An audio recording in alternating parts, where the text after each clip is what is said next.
Bonjour à tous et bienvenue dans Moi et Alzheimer. Je me présente, je suis Agnès et puis ma mission, c'est d'impacter le monde sur la prévention de la maladie d'Alzheimer.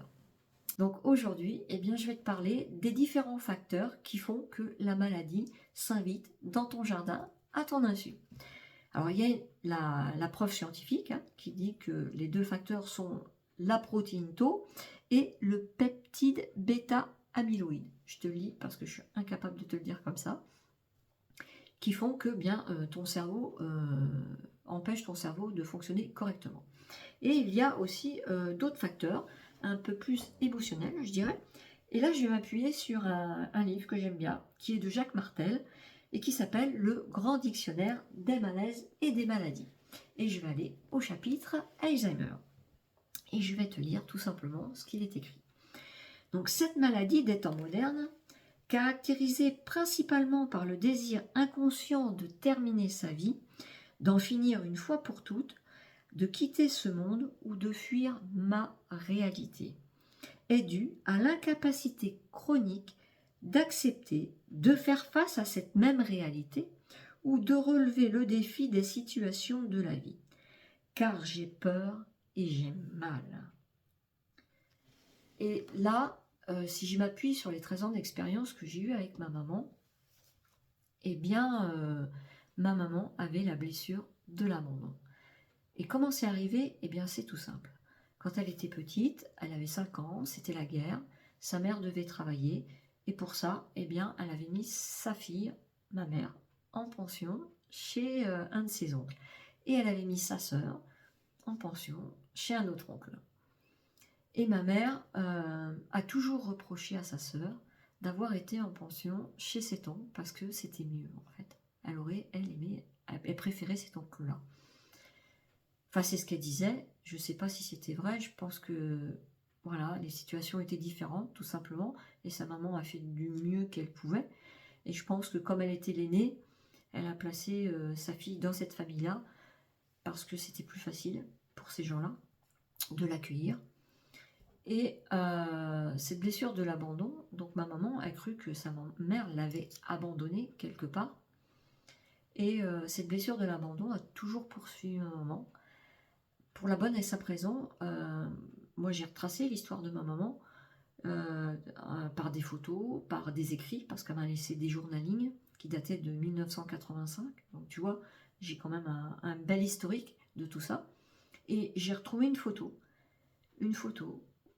C'est pour ça que je te dis que cette blessure de l'abandon n'a jamais été guérie, parce que c'est une photo sur laquelle elle est en photo avec mon papa. Mon papa est en tenue militaire.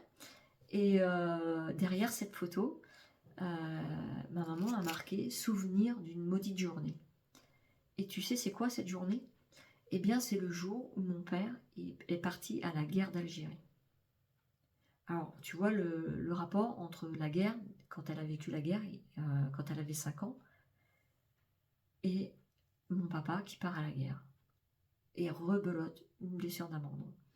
Moi, quand je suis partie faire mes études, quand on a déménagé, et puis différentes choses. Et quand mon papa est décédé en 2005.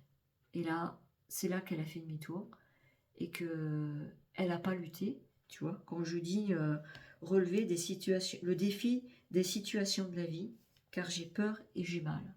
Tout a commencé là, en fait. Où elle s'est abandonnée, tout simplement. Alors, je te lis la suite. Je me rends insensible à mon entourage et à mes émotions intérieures. Je m'engourdis, je m'étourdis, et la vie me semble ainsi plus facile et la mort plus acceptable. En fait, ma maman, quand ça a commencé, et c'est là que je m'en suis pas aperçue, elle s'est dit je vais vivre ma vie. Et ça, elle me l'a dit le jour du décès de mon papa. Je m'en souviendrai tout le temps. On était assis à table et elle fait maintenant je vais pouvoir faire ce que je veux. Écoute bien, je vais pouvoir faire ce que je veux. Et donc, quand elle dit insensible à mon entourage, elle a fait ce qu'elle a voulu. C'est-à-dire qu'elle s'éloignait petit à petit des voisins. Enfin, plutôt, les voisins se sont éloignés d'elle parce qu'elle avait des paroles blessantes. parce que quand elle avait décidé quelque chose, c'était comme ça et pas autrement. Mais toi aussi, les voisins, ils avaient le même âge qu'elle, donc ils avaient leurs problèmes aussi, leur lot de soucis. Et quand on te dit, j'ai besoin d'aller faire une course, tu m'emmènes, ben, et que le voisin ne veut pas l'emmener parce qu'il ne peut pas, et que elle lui dit, t'as que ça à faire. Voilà, au bout d'un moment, bien les gens sont éloignés. Et quand elle me disait les choses, moi je me disais, je ne m'en suis pas rendu compte au départ, je me suis dit, les voisins ne sont pas très sympas. Et puis c'est au fur et à mesure, quand elle a commencé à être comme ça avec moi, je me suis dit, oh, c'est pas très sympa quand même. Mais j'étais dans le déni, donc j'ai pas fait attention. Donc je vais pas continuer là, je vais m'arrêter là. Le reste, on verra ça la semaine prochaine, parce que l'objectif, c'est pas de faire des vidéos à rallonge, c'est juste te donner une piste. Si tu as un parent ou quelqu'un dans ton entourage qui commence à s'éloigner socialement, eh bien, pense à ça. Pense à ce que je t'ai dit. C'est un des facteurs qui fait que la maladie peut s'inviter dans ton jardin. Voilà. Eh bien, je te remercie de m'avoir écouté. Surtout, like, abonne-toi, partage, parce que c'est important de partager. Pour moi, c'est pas une fatalité, Alzheimer. Je pense qu'on peut faire de la prévention et pouvoir ensemble agir pour reculer la maladie. Et je dis pas qu'on va l'éradiquer, mais au moins la reculer et la vivre, je dirais, plus sereinement. Voilà. Eh bien, merci de votre écoute et puis je vous dis à bientôt. Ciao!